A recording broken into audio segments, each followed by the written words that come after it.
Starting. So we are now, I'm looking at our moderator.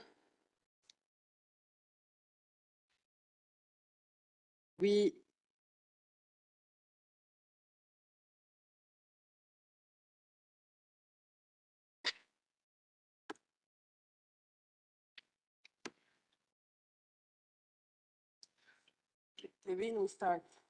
We have people online, we can start, okay? So we are now officially launching this event. May I ask who is in person with us to grab a seat? We have also many people joining us online who have been waiting. And as you know, the plenary will start on time, so we will have to also leave this room on time. Excellencies, dear colleagues, good afternoon to who is with us at the International Conference Center in Geneva. And good morning, good afternoon, or good evening to who is with us on WebEx or is now watching the recording of this event. We have the pleasure to welcome you today for the second session of a series of events co-organized by the Geneva Environment Network and the ad hoc open-end working group on a science policy panel on chemicals, waste, and pollution prevention, as a follow-up of their first session that resumed in Thailand earlier this year. Indeed, the United Nations Environment Assembly that took place last year made history in adopting a series of landmark resolutions, including one that decided to convene the ad hoc open-end working group.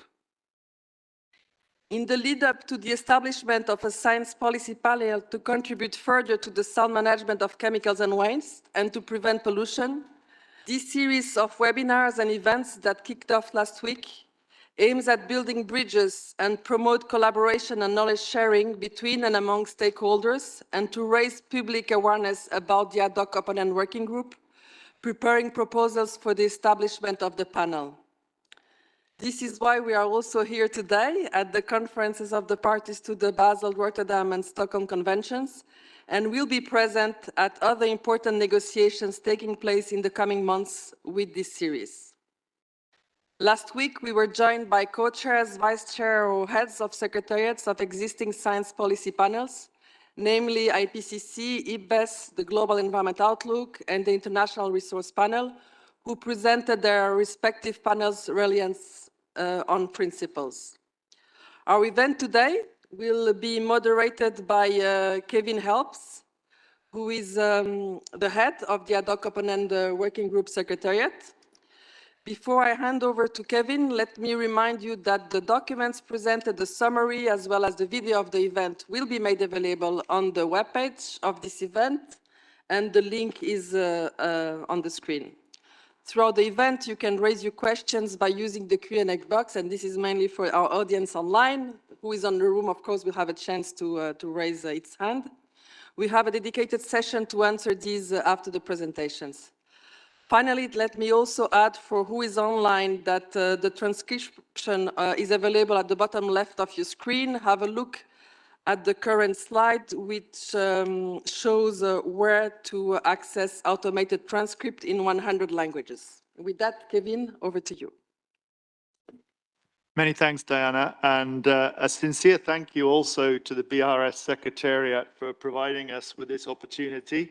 It's been a close relationship over the last 15 months, and I look forward to the continued close relationship with the BRS, Minamata, SciChem, and other relevant bodies as we move towards achieving this Herculean task of establishing a science policy panel for chemicals, waste, and prevention of pollution by the end of 2024. Thank you all for sparing the time. I understand this is a very busy week for many of you. I see many familiar faces from the previous meetings and a lot of new faces. So it's really great to have such a mixture of people in the room. I'd also like to thank our panelists, who I will introduce as we start going through the question and answer panel session, for giving us their time.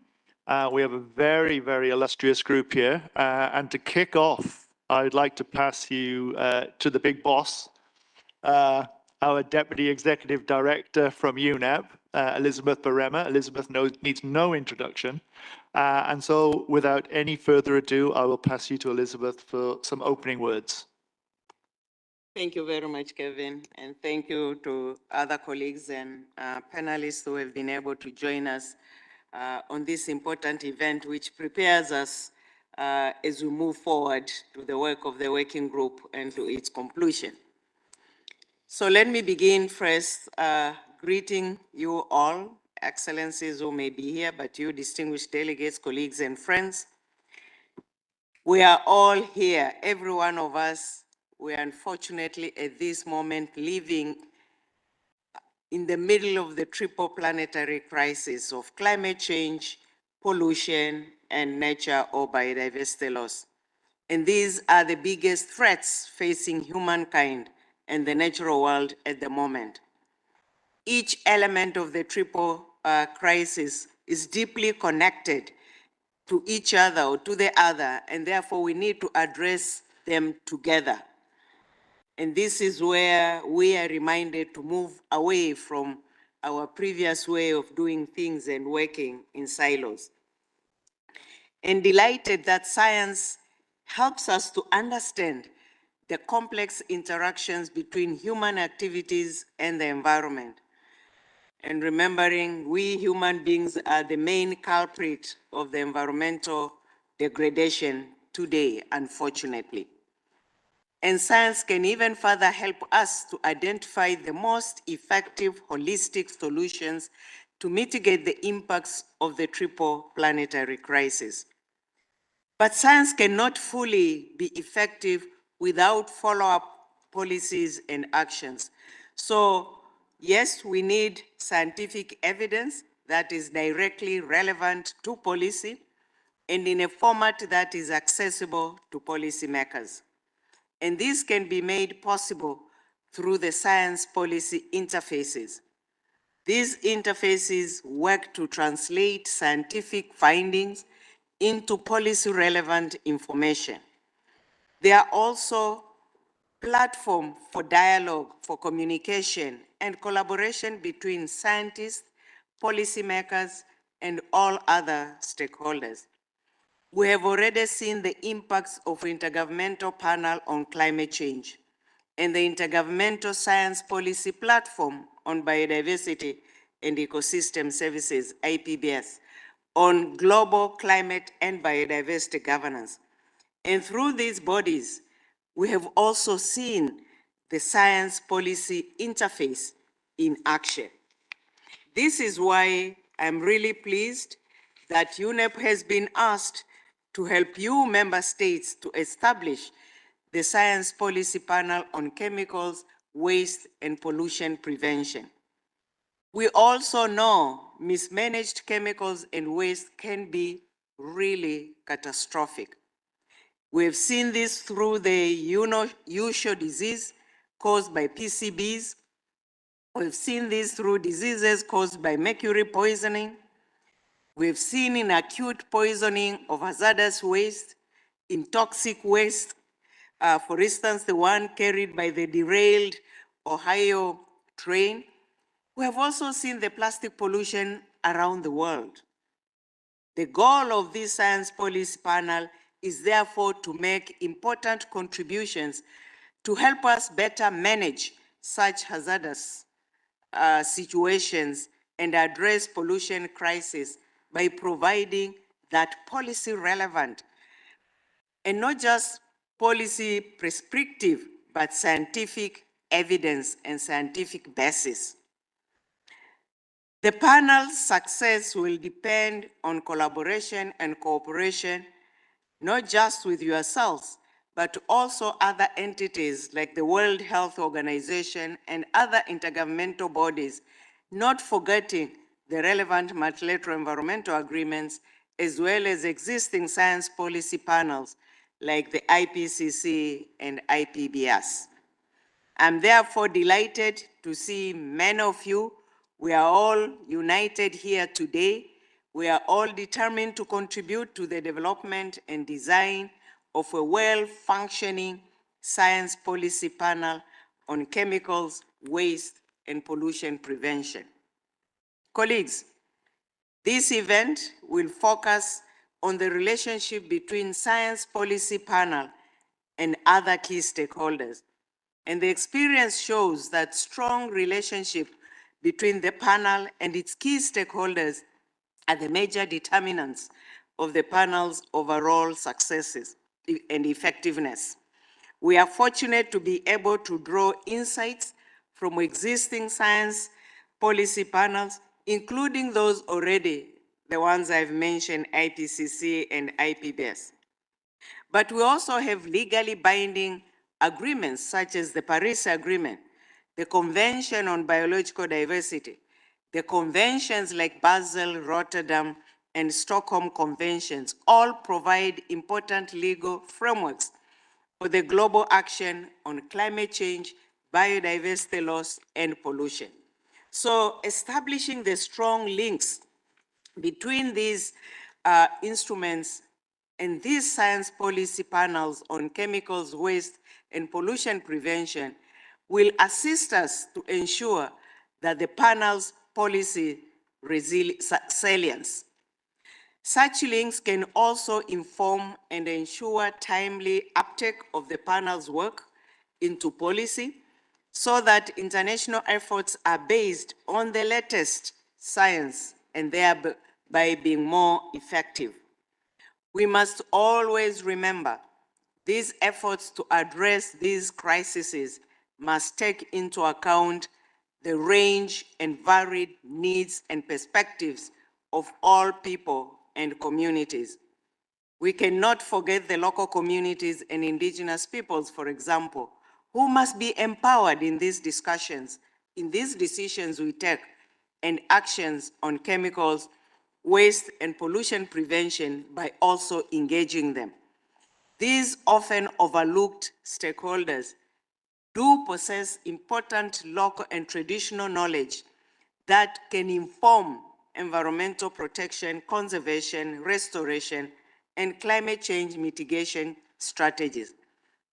So to conclude, by working together, drawing critical intelligence from science, and using best available science policy tools, we can create a more resilient and sustainable future for us all. Thank you for your continuous efforts to build the best possible science policy panel on chemicals, waste, and pollution prevention with the right kind of that relationship we are looking for with the stakeholders to really make it work. And I wish you successful discussions this afternoon. Thank you, Kevin.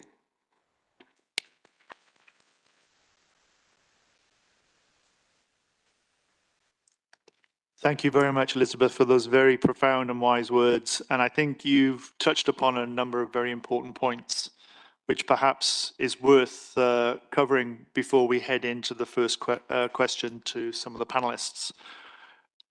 The point of where the panel ends and where the MEAs take over is an important point to address. Elizabeth mentioned that this is a policy relevant panel, not a policy prescriptive panel. So it's very important to understand where the work of the panel starts and finishes, and where others then take the record, not the advice and the guidance that comes from the work of the panel to make it into action on the ground. So thank you very much for highlighting that. You also highlighted that we're not alone. We are the third of the triplets, so to speak. We have IPCC here, we have IPBES representatives online, and there's a lot that they can teach us in terms of the interrelationship between those bodies and the relevant MEAs. So we have to learn and take advantage of that. At the resumed first session of the open-ended working group in Bangkok in January this year, the Secretariat was mandated to explore this very complicated and crowded space. The chemicals, waste and pollution space is a complicated area with many actors, many players, and lots of the science and the data being spread over multiple sources, from academia from the chemicals, waste, and relevant industries, and also from bodies such as the MEAs and civil society and indigenous peoples. So it's a very, very complicated space. So today we're going to explore how we can learn from others and perhaps help define that space more clearly with the relationship of the panel with the BRS, Minamata, SAICM, and others. So we have a number of questions to some of our panelists, and I'd like to introduce the three panelists to which the first question will be addressed. We're joined by Amira Frida, who's the Deputy Secretary of the IPC Secretariat. Also online by Anne Larigadri, Executive Secretary of IPBES Secretariat, and also to my left, Carlos Martin Novella, Deputy Executive Secretary of BRS. So I'd like to start off by posing a question to Amira and Anne, and then a supplemental question to Carlos. I think Carlos has some slides that he'll also present. So initially, to Amira and to Anne, how do your institutions manage currently the interaction with key stakeholders, such as your relevant MEAs? What are the instruments that formalize that relationship? And how do you work with academia, civil society, and industry? So that question first to Amira, and then to Anna. Time is short, so if we can limit it to 5 to 6 minutes for your responses, please.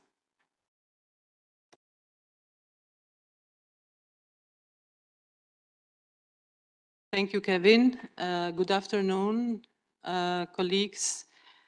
Thank you for inviting IPCC and having me here to speak on behalf of the Secretariat of IPCC in this event. In order to respond to the question, I think that I might need to very quickly, for those who might not be very familiar with IPCC, explain what we do, what IPCC is, and how do we operate. So very quickly, I have in fact a few slides. Yeah, thank you. Very quickly, IPCC is a 35 years old organization established with a mandate to provide an assessment, periodic assessment of the state of climate to the world. It is established by two UN organizations, namely UNEP and the World Meteorological Organization. We call them parents of IPCC. We operate in a world where you have a strong partnership between scientists who undertake the assessments and governments who set the rules to the scientists on the way and the scope of their reports. These governments and the number of the governments goes up to 195. They are member states sitting in the panel. They set the rules, as I said, and these rules are outlined under the so-called principles of the work of the IPCC. And I would like to just pick one of the most interesting and relevant ones, which even Elizabeth mentioned in her speech, that has to do with neutrality of climate policy in our reports. What does that mean? It means that IPCC produces reports which are climate relevant but not policy prescriptive. With the years, IPCC has grown and it has created its own profile. It has gone through cycles. And as I said, in 35 years, with reports that are produced in every 5 to 7 years, we just concluded the 6th cycle of IPCC. IPCC has managed to produce 6 assessment reports, which have increasingly told the world where we stand and where the climate change challenge is at and what is needed to be done by the governments. It is that way that governments and scientists work together, that makes IPCC, I would say, unique and an organization that is gained a visibility and credibility with time, which has not been a linear process, I have to say. During the process of producing the reports, we engage with many stakeholders, we engage with the scientific community, and I have just pulled up a very latest set of data, statistics from our sixth cycle, and you could see that we talk figures in the range of 100,000 in terms of the number of scientists involved in the process, 100,000 pieces of scientific literature that is being assessed, and over 300,000 of comments that have been addressed. And that brings me to the other important principle of IPCC, which has to do with the nature of the review of the process that our reports go through. And that has to do with the last point, reviews, the word that I have used in this slide. It is because reports go through a back and forth between the scientists and the review community, which involves governments and experts from all over the world. And that is another element that makes IPCC unique in its work that it's doing. The work that IPCC does has to do with assessments of studies of peer-reviewed literature, which have to be done or have to be reviewed by a cutoff date for each and every cycle. IPCC doesn't undertake any research or monitor data. IPCC builds on those that have been written by scientists all over the world. This shows the review process, and it's just to show that it includes a 10-step process of review. In the course of the reports preparation, IPCC in its 35 years of life has produced 6 assessment reports. But note that one assessment report has different elements. It has 3 assessment reports in the case of the 6th cycle, 3 assessment reports for each and every working group. We have working group 1 that has a focus on the physics of climate. We have working group 2 that deals with vulnerability and adaptation and impact of climate, and we have working group 3 that deals with mitigation of climate. And in addition to those, we have a task force on inventories that produces the methodology for estimating greenhouse gas emissions, which in fact each and every country now that is a party to the UNFCCC uses for developing the so-called national communications, and now recently all the figures that go or make it to the national determined contributions, which are at the heart of the Paris Agreement. In addition to the assessment reports, we produce also special reports. And in this cycle, which we have noticed as the most ambitious cycle in the IPCC's history, we have produced 3 special reports with a 1.5 report.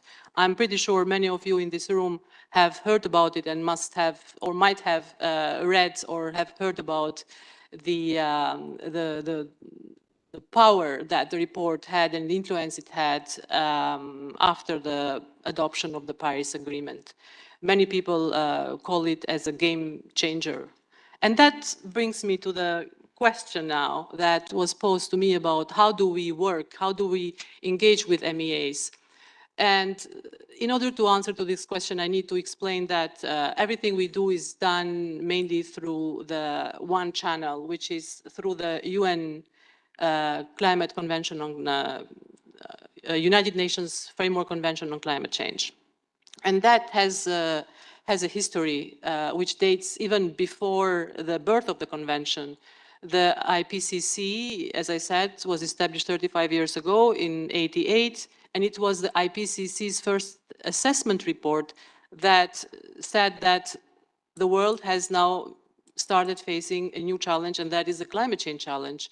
And that report is the report that underpinned, in fact, the setting up of a document, a text for negotiations from the INC, the first negotiating committee of the UNFCCC, and ended up with the text of the convention. After 5 years, IPCC would come with a second report where, for the first time, the report talks about the influence of human activities to the global warming, noting that humans are largely affecting the temperature of the Earth. And that report is, in fact, the report that was followed by the Kyoto Protocol, which would build on the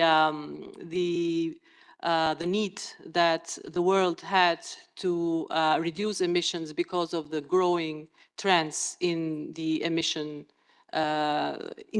in the atmosphere. And so each and every report that IPCC would be used by the UNFCCC. The IPCC community would be invited by the UNFCCC to present reports. And that culminates, in fact, I would say, in Paris, when the fifth assessment report is the one that underpinned the text of the Paris Agreement, which would set even very clear targets for reducing emissions between 1.5 and 2 degrees.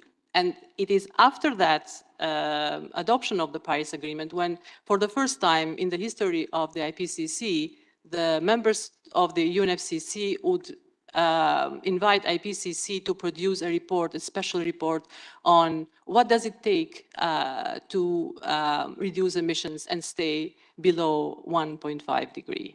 And as I said earlier, this was a report that was and is known as a game changer because you'd see the change in the action that was undertaken by member states, by parties to the UNFCCC, but not just state actors. It also triggered the action at the non-state actor community, which in fact responds to the part of the question that I was posed by Kevin. So it is that moment in the IPCC's history that culminates with a lot of action that is going to be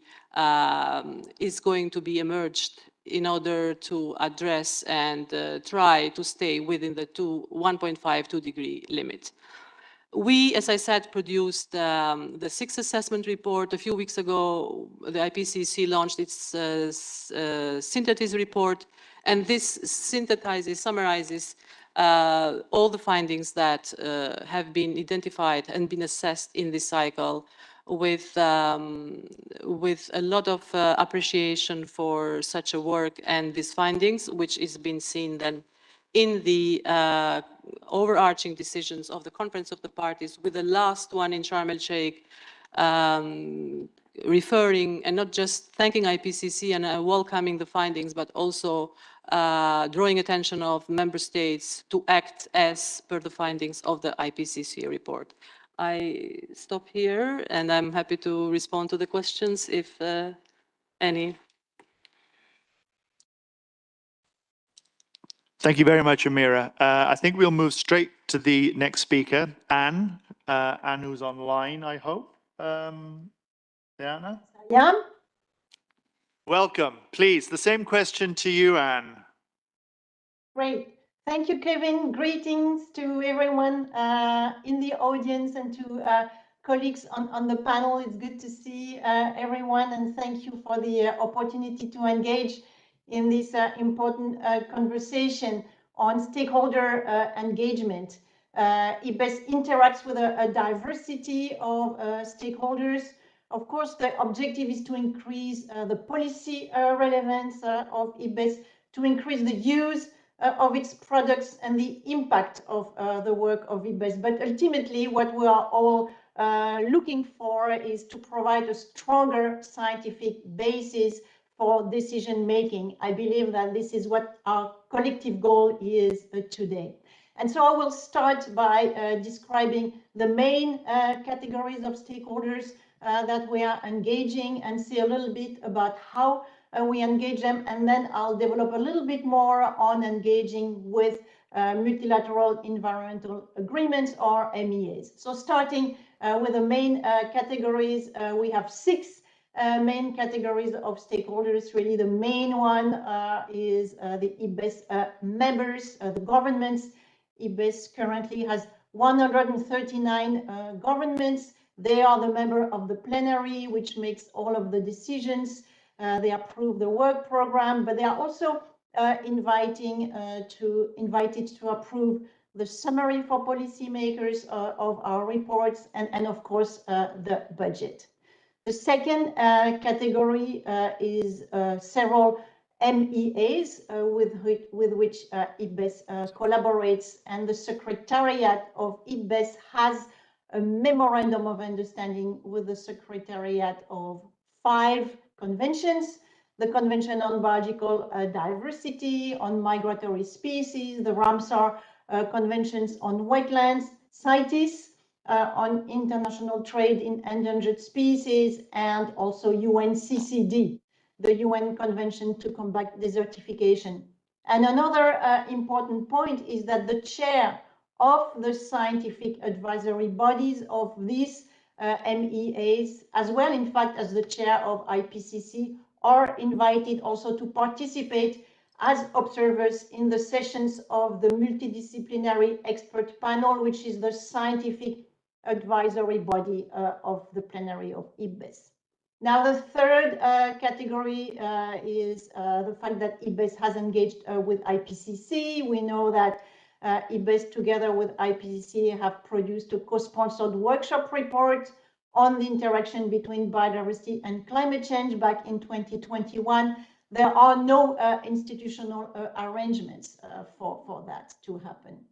The fourth category is the fact that IBES engages with 4 UN partners: UNEP, UNESCO, FAO, and UNDP. That's in the context of a collaborative partnership arrangement between the IBES plenary and those entities, and each one of these 4 UN partners provides a number of contributions to IBES. So, for example, UNESCO provides the technical support unit to implement the approach for working with indigenous and local knowledge. Just really one example.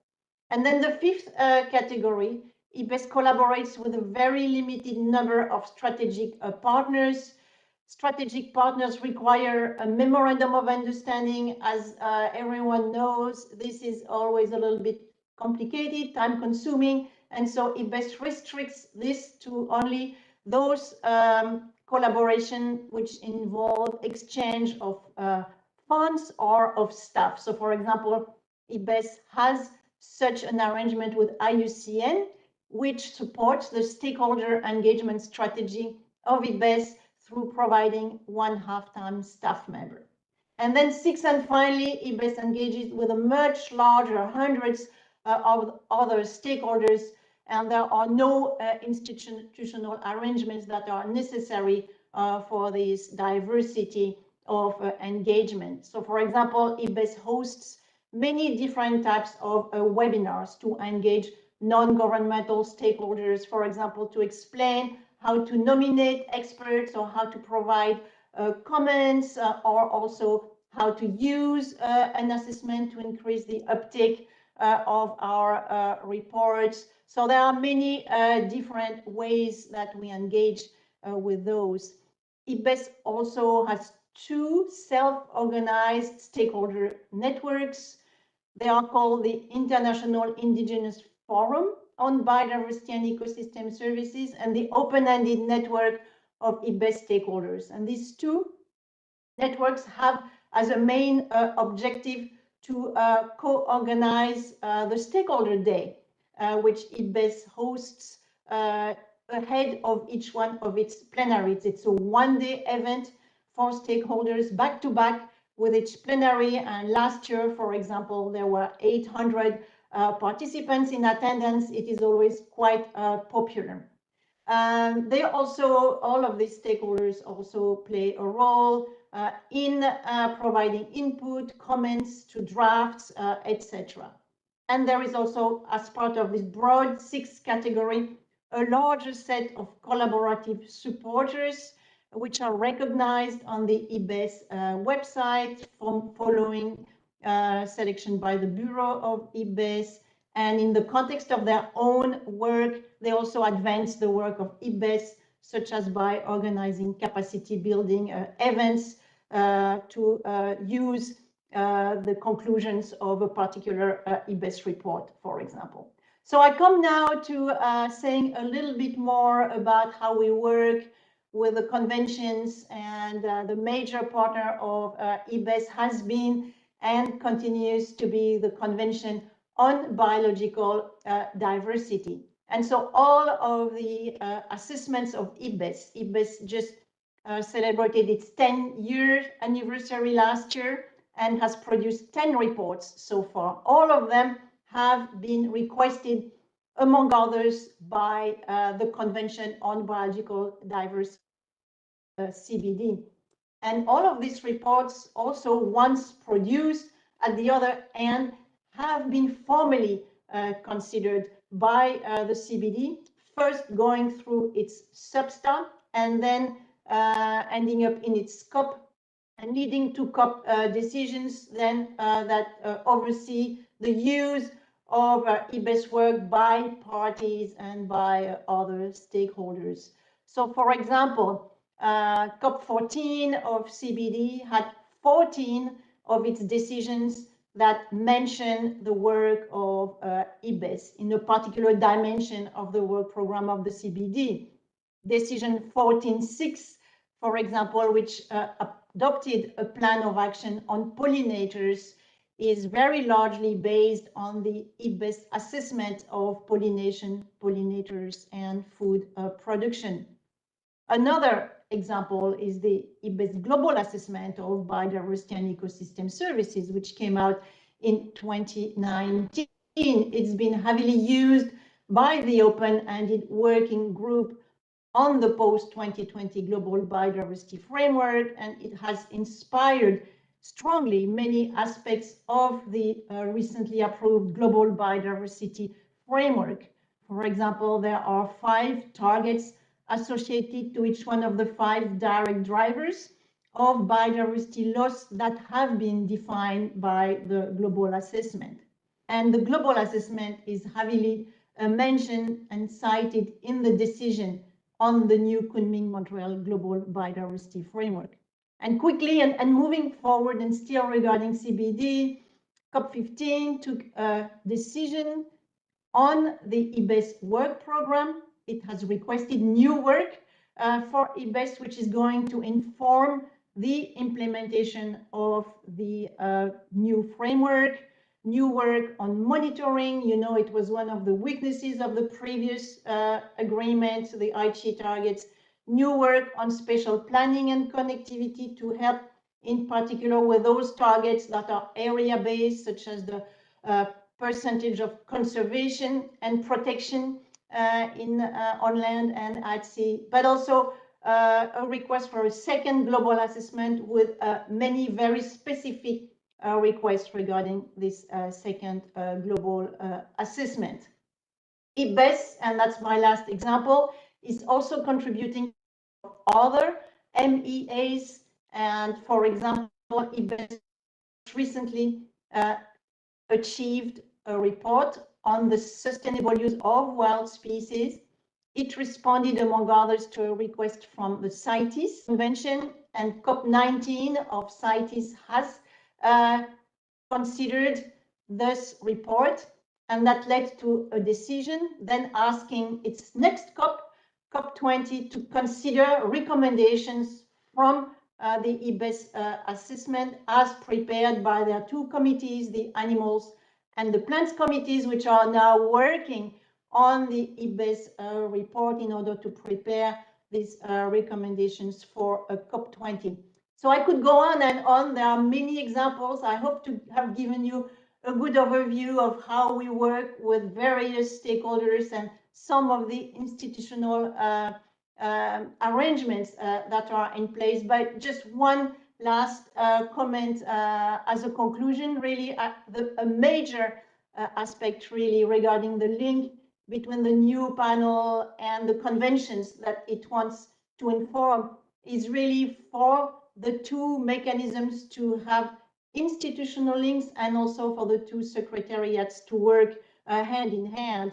It is key for the convention to have the opportunity to make formal requests to the panel, and it is also key for the convention to formally consider the conclusions of each assessment report in its work.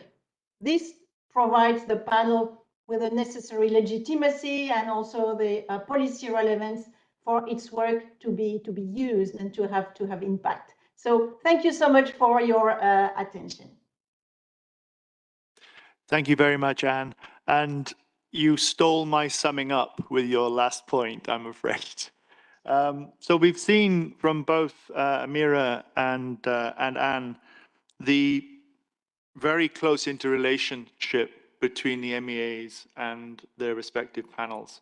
So I'd like now to pass to Carlos to perhaps explore the possible relationship between the BRS and the new panel, and to perhaps give his perspective from his vast experience in other work that he's been involved with.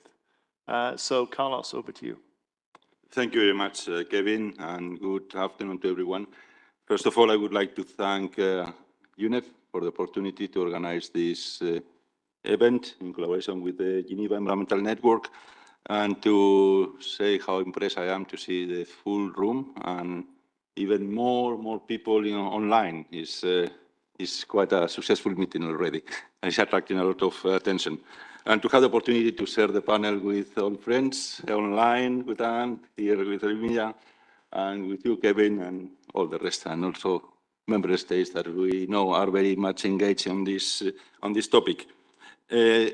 Because of so many people online that are not present in this conference of the parties, I will make a small explanation what BRS is, because I'm not sure if all those online knows about our bodies and our structures.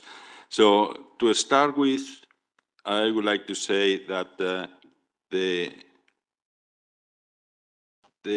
Basel, Rotterdam, and Stockholm Conventions are science-based multilateral environmental agreements. All the policy decisions taken by the governing bodies, by these COPs, are underpinned by various scientific assessments. For example, decisions on establishing new chemical prohibitions, development of technical guidance and standards, and monitoring the effectiveness of the conventions are all heavily based on scientific knowledge.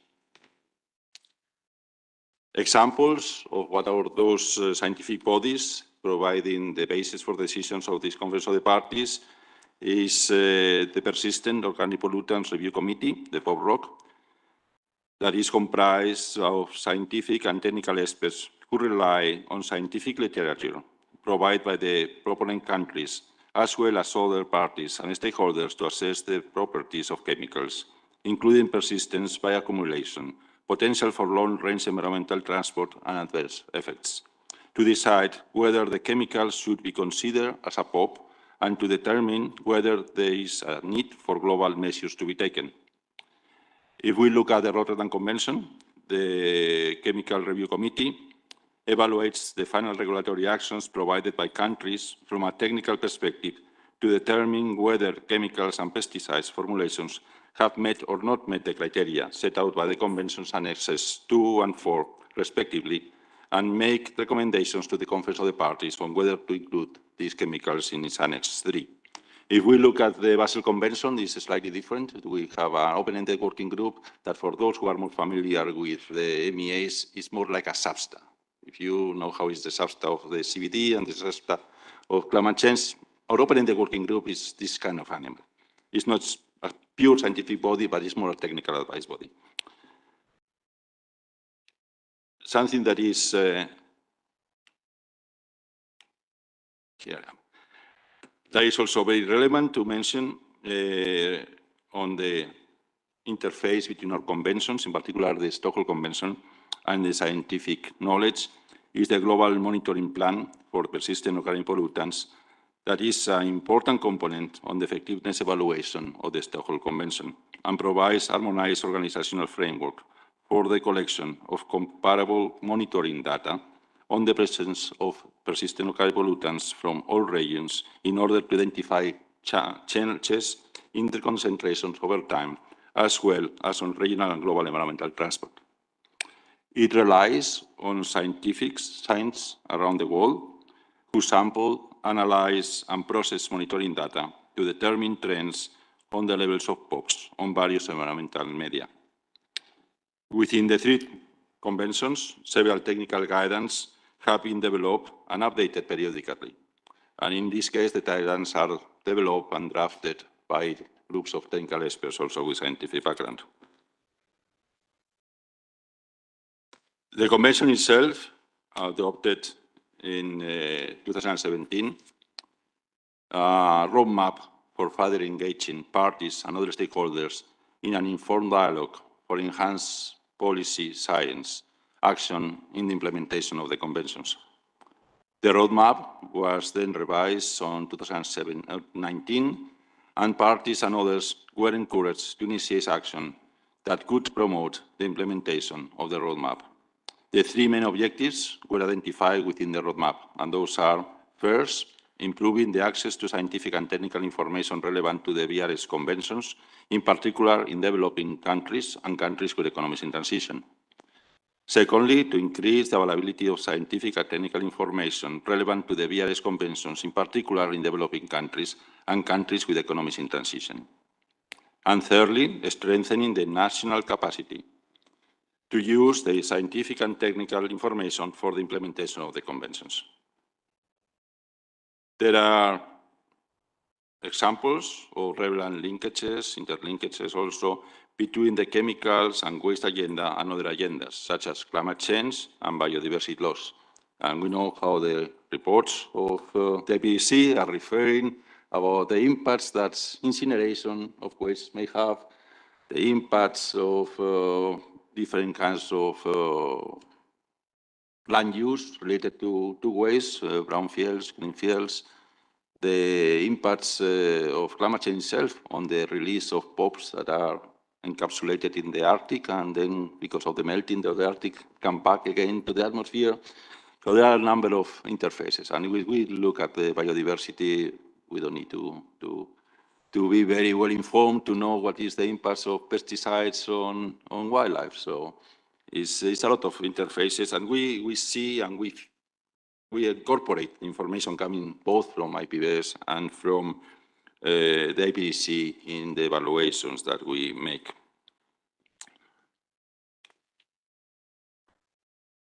In our previous COP last year, the Secretariat received the mandate to participate in the meetings and contribute with the ad hoc open-ended working group to discuss and establish this new panel. So with this meeting today, we have done. No, we are doing much more than that. So it's not just that we are happy to be here, it's that we have a mandate from the BRS Secretariat to support the work and the negotiations on the new panel. And a similar draft decision will be considered at this COP, and the BRS Secretariat is very excited in continue this collaboration. Finally, I would like to highlight some opportunities that we have identified for further collaboration with the panel when it's established.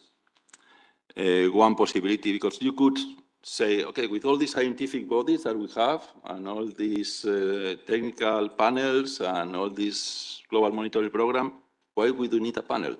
Huh? And I can give you some clinches.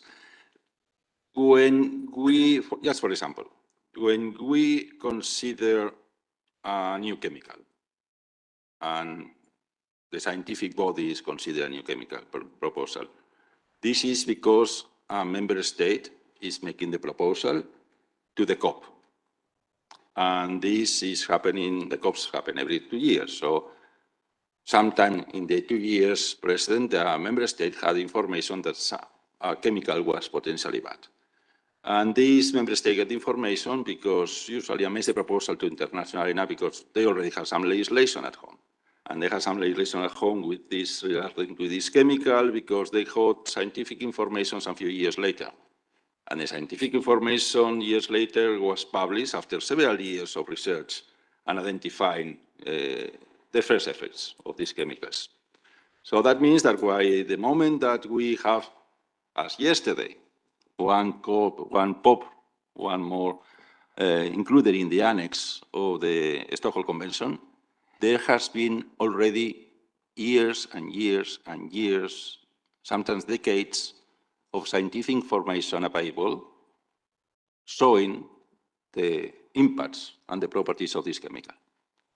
But because of the mechanism of the convention, while this chemical was having an impact on the ground and people was dying of cancer and wildlife was being decimated, it was not possible to take action in a timely manner, as I could imagine. I could imagine that this panel could help on that, do a bit of horizon scanning and to see what is outside there that we don't know yet in the convention. There is another cases where, for example, we identify one chemical proposal and happen to kill all the wildlife around, happen to kill it very quickly, but it's not persistent enough. It's very clean, it's just in 2 weeks, everything's out, but it's not persistent. So after long analysis by the scientific bodies, this is considered not to be a POP, is not recommended to our COPs, and nobody cares anymore, because there is not anybody or is not anyone to continue taking assessments of what happens with this chemical. Or instead of not being persistent enough, is that is killing to your home and your neighbors, but it's not killing the people in the other continent. So it's not a long transport, therefore it's not a POP, therefore it's out of the scope of the Stockholm Convention. There is, for example, when we look at Basel Convention, we do guidance on best practices of how to deal with different kinds of waste streams, but what happens afterwards? I'm sure there is a lot of scientific information on the effectiveness, on the practices on the ground, on how these guidance are being implemented and how the systems are being improved. But this is not a mechanism to analyze this and to evaluate that. So to have a scientific body would help in identifying these after-time effects on this guidance and could help by itself to improve. Now, just to finish, because I see I'm just being shown the card, how we engage with the stakeholders. I don't think it's such an important thing to establish a mechanism as to ensure the scientific integrity of the panel. If the panel is producing good outcomes, then you will have it. As Ermina said, the institutional relation between the IPCC and the Climate Change Convention was, each one of them was observer in each other, but until Paris was not this institutional. There was the request of 1.3, was Article 12 on monitoring and global 14 on global stock take, when for first time the IPCC was mentioned in the convention. But before there was not any mention. But even with what was not mentioned, every single report of the IPCC was setting the agenda for the next conference of the parties of the conference of the climate change. And in the other hand, we have examples of IPBES, where there is an institutional relation established in the treaty. It's organic on the relations with the CBD. Both work. And both work because both are very solid panels with very solid structures and procedures that make the assessments of such a solidity that nobody can ignore them. And this is what I hope from this panel. Thank you. Thank you very much, Carlos, for those very wise and insightful comments. We're going to move straight over to a country perspective. And we're joined by representatives from three countries. This is, as is made clear in the resolution, a country-driven process. and we must make sure that the work of the panel takes into account the views, aspirations, and needs of the member states. So I'm going to pose a question to our three colleagues here. Nelson from Brazil, Abbas from Iran, and Moleb Oheng from Lesotho. And if you could quickly, please, I know time is against us, give us your perspectives on the following. What technical and scientific resources and tools do countries in your region need and expect to get from this panel?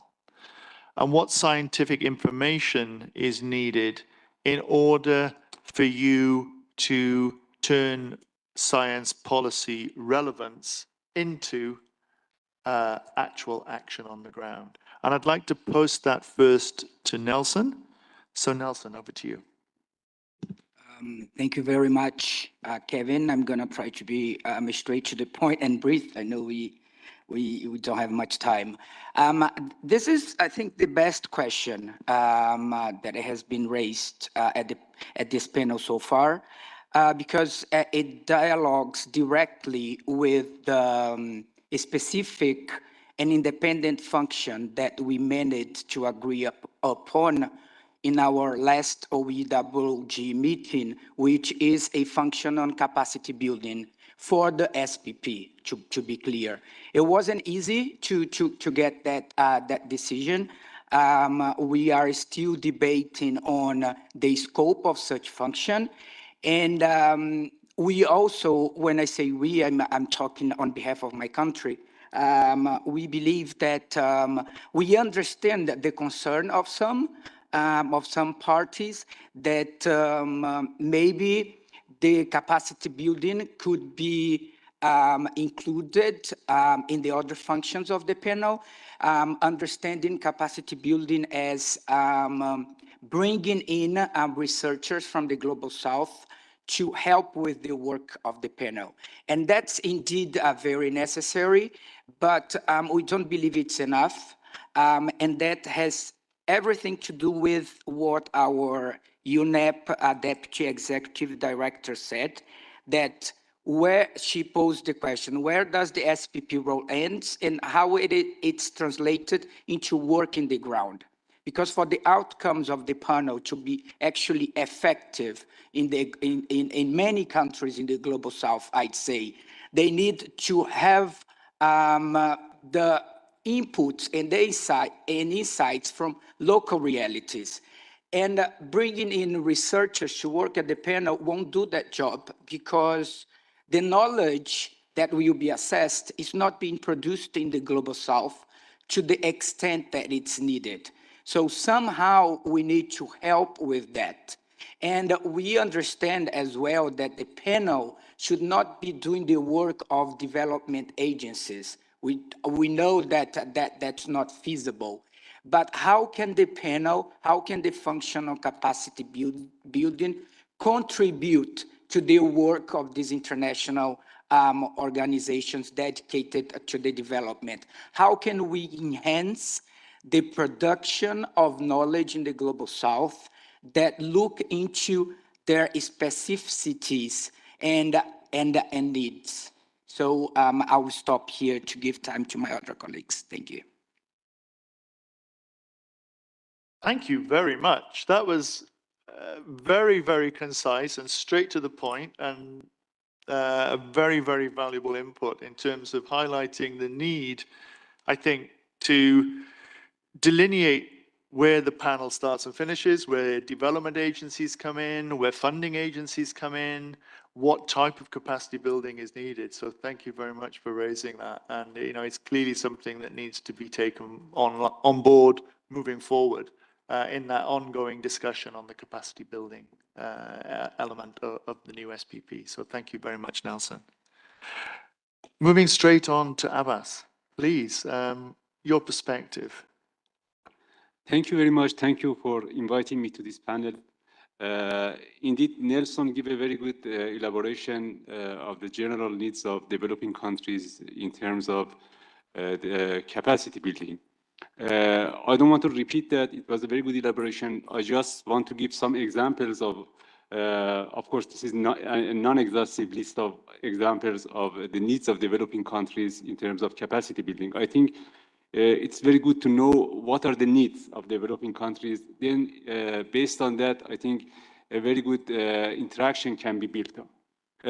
First of all, lack of national inventory with regard to chemicals and waste in developing countries is very evident, and we see it as a big challenge for developing parties. So I think providing scientific information with regard to national inventory of chemicals and waste by panel to the developing countries will contribute to them to identify the main challenge, the main sort of information they need to build a database on their national inventory for chemicals and waste. The second problem or challenge of developing countries in the field of chemicals and waste is technical challenge. And one of the most important of them is lack of modern and up-to-date chemicals laboratories. Because without those laboratories, they cannot do precise analyzing of chemicals, and the results of those laboratories can be used by relevant policymakers in developing countries. I think contribution of science balance SPP to in this regard can be very valuable. The third challenge of developing countries is lack of sufficient knowledge and awareness raising in the field of chemicals and waste, both among public and also in the expert level. So I think this is something that Science Policy Panel has a strength and can help a lot to developing countries. And the third one is about training of experts of developing countries in the field of chemicals and waste. I know some of them have good potentials and abilities in the field of chemicals and waste, but as Nelson referred to, the main strength in this field is in developed parties. So I think there should be a very good interaction between developing countries and developed parties through Science Policy Panel to strengthen experts of developing countries in the field of chemicals and waste. And the fifth challenge of developing countries is lack of networking in the regional level. For connecting and communicating of countries in a region, in a certain region of developing countries, I think we have many problems. It can be used, this sort of networking can be used for exchange of information and identifying the main root causes of chemicals and waste and pollution challenges in the region. So I think Science Policy Panel can also contribute in this regard to developing countries. And the last challenge is lack of sufficient investment and financing to developing countries in the regional level to define joint projects in the field of chemicals and waste and prevention of pollution. So I stop by here. Thank you. Thank you very much, Abbas. And you touched upon a point which was actually raised yesterday at a meeting that I attended of CTAC Europe, the Society for Ecotoxicology. And that's about training. And how do we encourage youth to take up careers in this very technical, unpopular area? fewer and fewer young people take up the issue of chemicals, waste management, and so forth as a higher scientific degree or qualification. How can we actually bring in the next generation of people? Because this panel will not be for us. It will be for the people who are coming through the system. And so having their insights and their views and having access to young academics, I think will be very important, especially in developing countries as we move forward. So thank you very much for raising that. Finally, Molobeheng. Please. Yes, thank you very much, Kevin, and good afternoon, colleagues. I fully agree with our colleagues, Nelson and Abbas, and I'll just want to move on to the next point. The relationship between scientific academics and the policy or government official need to be strengthened such that the research outputs from academics are implemented by government. Similarly, government should be able to influence the research of academics as determined by policy gaps. Countries need to establish academic research forums in order to strengthen their relationship with researchers. We learned over the years that the establishment of national chemicals management committees composed of key stakeholders from all sectors. It is important in coordinating and strengthening national institutions and strengthening institutional capacities. Unfortunately, in our region, 75% of the work of these committees lacked support in research data. Countries in Africa lack data to make informed decisions. We welcomed the UNEA resolution 5/8 with great enthusiasm, as we were hoping for a reform in our policy decision-making process. And for this to happen, national capacities will have to be strengthened in terms of technical assistance and technology transfer, as Abbas has greatly indicated. Thank you, Kevin. Thank you very much. And I think there's a common theme here from the three speakers from Brazil, Islamic Republic of Iran, and Lesotho. You know, there are great expectations from this new panel. And I think it's important that the new panel now delivers on those. And that is enshrined within the resolution itself, that it should help access to information and training of people from developing regions to actually participate in the assessments themselves and also benefit from the results of those assessments. So thank you very much for those perspectives. We've managed to catch up a little bit of time. So at this point, I'd like to open the floor to any questions which may be out there. So please raise your hand. We'll get a microphone to you, I think.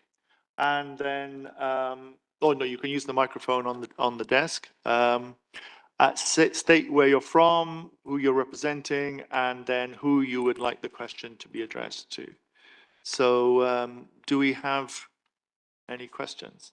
I see the gentleman in the green top over there. Thank you. Good afternoon, everyone. It was a great presentation. Myself, Piyush Mahapatra. I'm representing an organization, Toxics Link. It's a Delhi-based environmental organization. Going through this whole, IPCC, and we have some understanding of IPCC. In fact, in one of the key organizations, environmental organizations in India, TERI, played a key role in driving this IPCC. So, but what I perceive that maybe it is very in the nascent stage, but there will be gradual developments happen, and this is very government driven. There is no problem. But I would like to know from any of you who maybe give a better answer, how you see the role of civil society in this process. Thank you.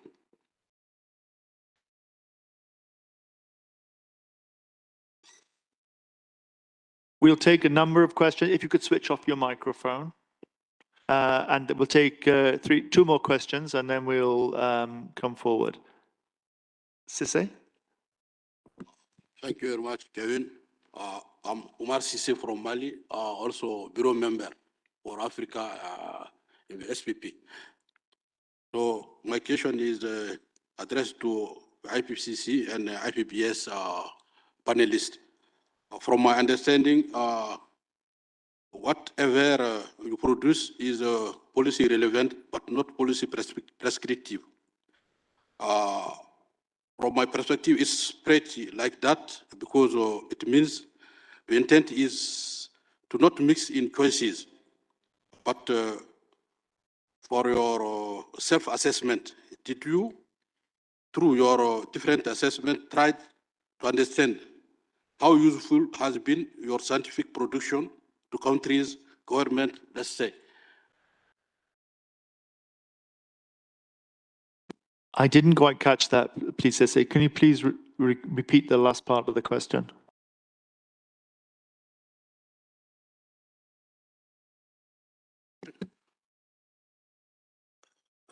It's pretty like that because it means the intent is to not mix in choices, policy choices or government. I want to know for their self-assessment because they carried a lot of assessment according to what they said. Did they never carry assessment to know how useful has been the scientific production to government and countries?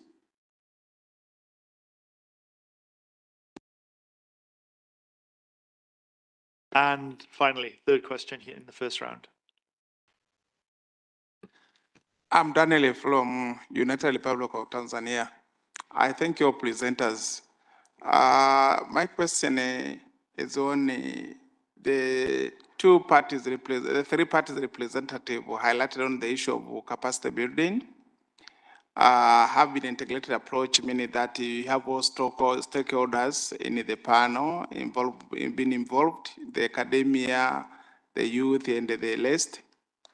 Now I come to the experience one for the existing panel. Which scenario or which approach would you advise to take us through in order to have a panel which involve what aspect has been highlighted on capacity building, involvement of many stakeholders and so far. But also the second part, how far the existing panel have been successful and through which means? Thank you. Thank you. Okay, I'd like to pose the first question to Amira. So, Amira, perhaps you could expand upon how you've engaged with civil society, even though this is a member state-driven process. Should be interdisciplinary and take into account views of other stakeholders. So, please, if you could just expand upon that. Yes, thank you for the questions. On the question about the civil society, I would like to start with that IPCC is open to observer organizations, which is a door to all the stakeholders, including civil society, to request accreditation to get a status as such. And the moment that they get that status as observer organizations, they become part of the process of the review of the reports. And as I explained in my presentation, the review of the reports is a process that involves, it's done in 10 steps, and part of this 10-step review process is the moment when those who are part or participate in the and would like to provide comments, not just or necessarily the governments, but also the observer organizations. And here is when civil society, once they engage with observer organizations they are attached to, they can be part of the review of the reports. And through that, they can bring in their voice and their opinions about the reports, the assessments that the IPCC reports come up with. On the other question, can I continue? Yeah. Or you want to? No, actually, I'll pose the next question to Anne, if that's okay. Okay, sorry. Yeah, that's okay. So Anne, if you're still online, there was a question on how do you actually assess how useful the assessments have been? Is there a process by which that is assessed and you have some process to make sure that you make sure that these documents, these long documents are of use to member states? Yes, so the Secretariat has developed over the years a little tool which we call TRACK, T-R-A-C-K, which is on the web, where we constantly invite all of those that are involved in IBES or that use the work of IBES to contribute to that database. And now we have about 500 entries. We do not claim to be exhaustive, about various ways of use of the work of IBES. That includes a statement from G7 or like last week, or from G20, a new piece of legislation that very directly cites a key work of IBES, a key assessment report, any type of concrete use of our assessment at any scale. We try, if we learn about it, to document it in our track databases. And we really now are really covering the globe with all of these examples that we have gathered over the years, which really illustrate how IBES work is being used around the world. Thank you very much, Anne. I think the same question to Amira. How useful the reports are. We in fact undertake assessments. We call them, we don't call them self-assessment, but we go through a process of taking stock of the lessons learned, and that is also part of this. And we are actually going through the Secretariat of IPCC is supporting the IPCC Bureau, the outgoing bureau, in performing this task. And one of the elements that might come in, I cannot share because it's a draft, is the way that we have performed during the cycle, including in terms of the impact that we are making. But as I mentioned in my presentation, it is obvious that the organization is moving towards a status where the findings of the report are not just taken note by the Conference of the Parties, but you can see world leaders, you can see heads of agencies, you can see even citizens, the youth representatives who come at the Conference of the Parties and speak with reference and with an absorption and embracement of the findings and the statements that they come out of the IPCC reports. And at the end, you can see that even in the overarching decisions of the Conference of the Parties. And I mentioned here the last Conference of the Parties one, which we don't have this tracking tool, but we have counted, more than 10 times the reference to the IPCC findings of the sixth assessment report in the main or overarching document, in addition to the specific decisions made by the parties. Thank you, Amira, for that addition. And I think it's key that, as was raised, that the reports that are developed are of use to member states, because we want this to be an impactful body to actually start solving problems on the ground or help member states solve problems on the ground. And perhaps I can turn to Nelson to perhaps give a country perspective on this. Thank you very much. If I was paying attention enough, I want to touch upon the question on the previous experience of IPCC and IPBES with capacity building. And please correct me if I say anything that it's not correct. But at the last OEWG meeting for the SPP in Bangkok, we had people with experience with both panels. And what we learned was that IPCC doesn't have a capacity building explicitly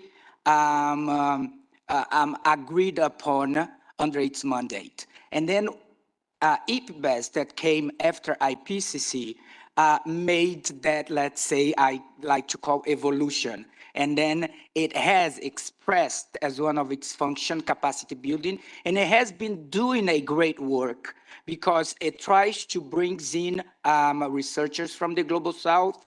It has specific training programs for researchers from developing countries, and that's very useful. So the question is, we building up a new panel now. Can we build upon what's been done and take the next step? How can we improve capacity building in that sense? So moving to filling in gaps of scientific knowledge production in the Global South. And maybe that won't be done directly by the panel because it doesn't have the means to do so. But how can it help for other institutions and organizations to fill in those gaps? Because that will bring effectiveness for the outcomes of the future panel. Thank you. Thank you very much, Nelson. And that leads perfectly into perhaps a response from Carlos on this particular issue. Thank you, Kevin. And I think the question was addressed to me and more or less directly how the panel could do. Well, if I see what was discussed in Bangkok, is certain convergence from member states that capacity building should be addressed as one of the 4 key functions of the panel. But this was between brackets, so still remains some square brackets there. And my perception, but I'm perhaps going in a bit brave here. My perception is that the evil is in the detail. So what is meant by capacity building? If we look, as we said, IPBES is something very concrete that we have as a precedent there. In the IPCC, it's nothing specific, but there is a scholarship program that could be seen as a sort of capacity building. There is some issues regarding of collaboration for the establishment of the technical support units between North and South, and aspects that resemble something about capacity building. Now, I think in the context of the discussions in the Open Working Group, has to be a bit of discussions in the detail, what is meant by these capacity buildings. Maybe some aspects can be acceptable, consensus easily found, or some others can be very difficult. I don't know, I was just making a small list here of potentials, like IPCC style, these options. I'm not restrictive, I'm just giving options. If you want to promote more scientists in a country in the South, you will need to support the curricula, you will need to have support to the schools, some kind of activities. That leads you in one direction. If what you want is to include more authors in the assessment reports, this is different other kind of activities with different kind of costs.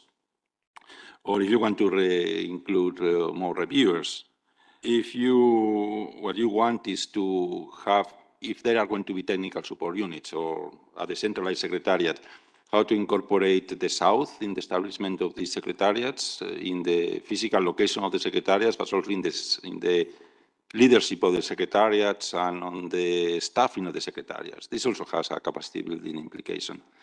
There is access related to access to journals, for example. Some of the most renowned journals, you have to pay for it. And if you have author from the South, but this author from the South does not have the money for paying for all the subscriptions, then it's a problem there. So also the panel could try to address these kind of things. You could try to involve other organizations, the activities of UNESCO or UNIDO or UNITA. So the whole thing boils down to the detail. And in the detail, depends on the topic, could be a range of solutions, some of them easier, some of them, I guess, more difficult for the member states. Thank you. May I say just a couple of words? This is Anne. Oh, Anne, yes, please, jump Yeah. in. Just quickly on capacity building and following up on what Mr. Nelson from Brazil there said. And yes, indeed, one of the 4 functions of EBS is focused on capacity building. And in fact, originally, it was a proposal from Brazil way back when EBS was being negotiated. And it has proved to be really a very successful component of the work program of EBS. I don't have time to go into the details, but there is like a fellowship program aimed at young scientists from all regions of the world. There are training programs, there are tutorials, there are special sessions aimed at developing countries to really engage them in all the parts of the work program of EBS. So the funds that EBS has are focused on really making sure that the work of EBS engages all regions of the world. But aside from that, there is also a catalyzing effect of the work of EBS. It relies on a huge network of other organizations, which also, through their capacity building efforts and with way more means than EBS, also organizes their own events to really amplify the work. Anne, I'm afraid I'm going to have to cut you off because I think the meeting's going to close immediately. So I need to quickly wrap up. But thank you very much for that. And I'm sure that if there are any other questions from the audience or those online, please send them to the Secretariat and we will respond to them and post them on the web. It falls to me now to make some closing remarks, and I'd like to thank all of our presenters for their excellent work and insights into how we can formalize the relationship between the new body and the MEAs concerned, and the necessity to make sure that that's a very interactive relationship. I think that came across from all of the presentations, that this is not a one-way flow of information. This is very much a dialogue and a two-way flow. So it's very important that we take that into account. I'd also like to thank the member states on the panel for sharing their perspectives, views, insights into how this panel can help them and how they can help this new panel. Again, it's a two-way exchange. So thank you very much for highlighting that to everyone today. Thank you, the audience, for all of your support, all of your questions. Thank you for staying with us. I know it's been a long session. And I'll just pass you to Diana now for some final logistical comments. Thank you very much. Thank you very much, Kevin. And indeed, thank you to the panelists and to the audience, both in the room and online. I just would like to remind that, as I mentioned in the opening of this event, we will be present with this series at the numerous other negotiations taking place in the coming months. Later this month, the ad hoc Copenhagen Working Group will join the second session of the Intergovernmental Negotiating Committee to develop an international legally binding instrument on plastic pollution in Paris. And I guess that many of us here with us today will also be there. And we plan to be present in many other processes taking place in Geneva, as you can see on the screen, such as the International Labour Conference, the Human Rights Council, the World Resource Forum, just to name a few, and there are many others taking place in Geneva that you can also see on this slide. And I just wanted to add, because I see here a colleague in the room, that another important resolution that was adopted last year and is relevant for our discussion today, focused on the sound management of chemicals and waste, and has requested the United Nations Environment Programme to seek views on priorities for further work and possible international action on issues of concern. An important report was issued a couple of years ago. A webinar also took place last week, and Sandra is there, so just if she wants to add something, open the mic. We are now, and just maybe say a few words, and then we close the session. Thank you very much. Don't want to take much time, but just wanted to highlight that a consultation on further work and possible international action on issues of concern will be launched in the course of May. So please stand ready. And if you would like to have some further information, there are 2 pages available at the UNEP booth on these 19 issues of concern, and available resources on UNEP website. Thank you very much. Thank you very much, Sandra. And let me add here that the Geneva Environment Network is co-organizing 2 other side events that are taking place next week. You have them announced here on the screen. And finally, that we are also supporting a series of other events, including those of our friends from IPEN. So we hope to see you all at these events. And thank you very much, Kevin, to you and your team for this partnership. Thank you, and a round of applause for the presenters and the audience. Thank you.